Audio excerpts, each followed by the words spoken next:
Comme promis, voici la vidéo sur toutes les méthodes comment faire de l'argent en immobilier.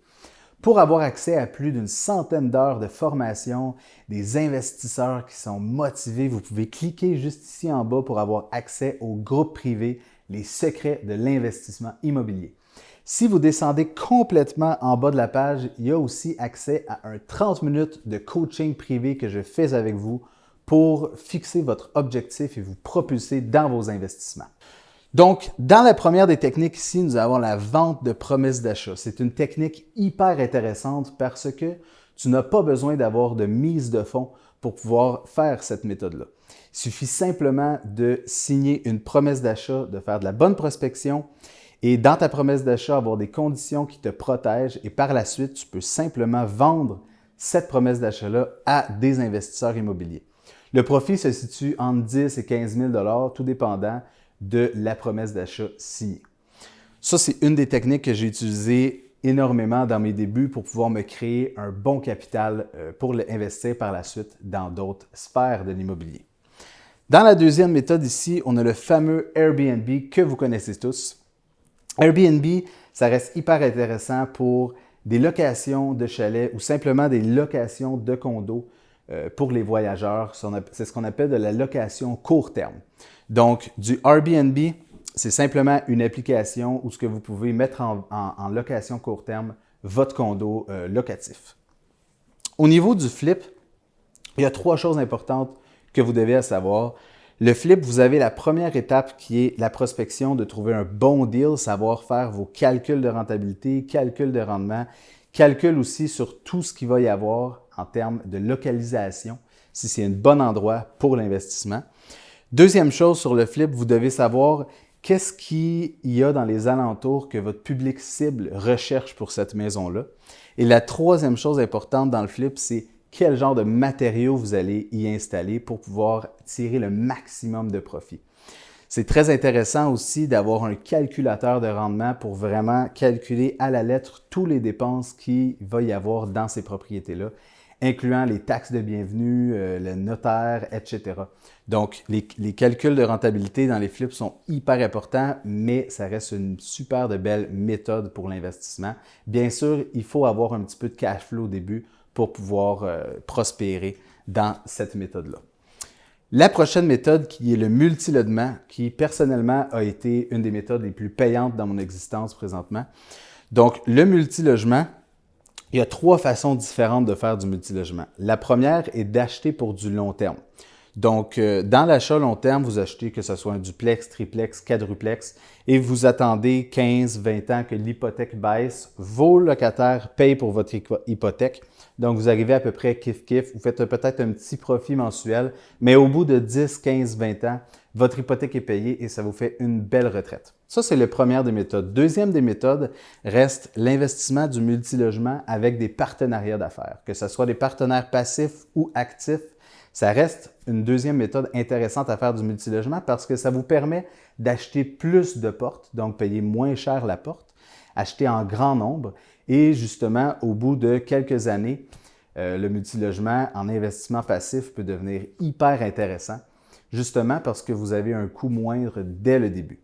Et la troisième des méthodes, qui est la méthode que j'ai utilisée moi-même et que je prône beaucoup dans le coaching privé, c'est justement la méthode d'être un investisseur proactif dans le multilogement. Donc, acheter un multilogement qui a un MRB très élevé, qui n'est pas nécessairement intéressant, qui est vieux, qui nécessite beaucoup de réparations, mais vous utilisez ce multilogement-là pour aller chercher du financement réno, rentabiliser au maximum l'immeuble et créer une énorme équité et un énorme revenu mensuel pour par la suite utiliser cette équité-là et le réinvestir dans d'autres multilogements et ainsi de suite.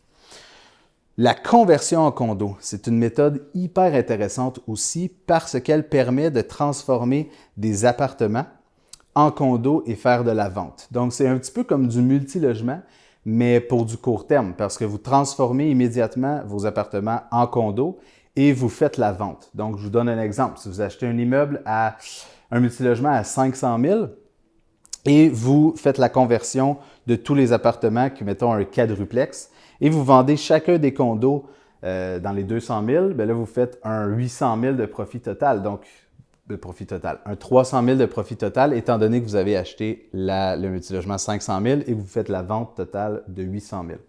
Donc, ça reste une bonne méthode pour faire du profit à court terme à travers le multilogement. Par contre, faites attention, lorsque vous faites la conversion en condo, c'est hyper important d'aller bien se renseigner à l'urbanisme pour être certain d'avoir l'approbation de la ville pour effectuer cette conversion-là. Vous avez au numéro 6, les chalets locatifs qui deviennent de plus en plus populaires présentement. Les chalets locatifs, une énorme expansion dans les Laurentides, Lanaudière, Rive-Sud aussi. Chalet locatif, c'est simple en fait. Il suffit vraiment de regarder une hyper bonne localisation où il y a beaucoup d'activités. Une place que les gens ont envie d'aller faire une semaine de vacances, un mois de vacances, une fin de semaine de vacances. Donc, un chalet en tant que tel, vous faites la location du chalet, que ce soit sur Airbnb, sur d'autres plateformes, les chalets alloués.com. Vous pouvez faire de la location court terme qu'on appelle avec les chalets, qui permet de faire des profits plus élevés et avoir des plus gros revenus que ce que votre hypothèque de chalet vous coûte. Et en plus, lorsqu'il n'est pas loué, vous pouvez vous-même en profiter pour aller relaxer dans votre propre chalet. Ensuite, vous avez l'achat de terrain. L'achat de terrain est intéressant lorsque on veut faire un investissement très passif et qu'on ne veut pas mettre aucun temps dans cet investissement-là. Donc, au lieu d'investir, exemple, dans un CELI ou dans des investissements en banque qui vont vous rapporter un faible pourcentage, qui ne sont pas à risque, vous pouvez très bien acheter un terrain qui, avec le temps, va prendre de la valeur. Donc, ça va dépendre encore une fois de votre localisation. Mais il y a une augmentation de valeur, tout dépendant des localisations, de peut-être 5, 10, 15 % par année. Donc, ça fait un excellent taux de rendement sur un investissement passif que vous n'avez pas besoin de vous occuper et que vous allez vendre au bout de quelques années pour récupérer votre argent et les profits qui auront été faits sur ce terrain-là. Par la suite, vous avez l'intergénération, une belle méthode d'acheter une maison sans devoir nécessairement payer votre hypothèque. Donc, c'est encore une fois un investissement que j'appelle passif parce qu'il n'y a pas beaucoup d'efforts à y mettre.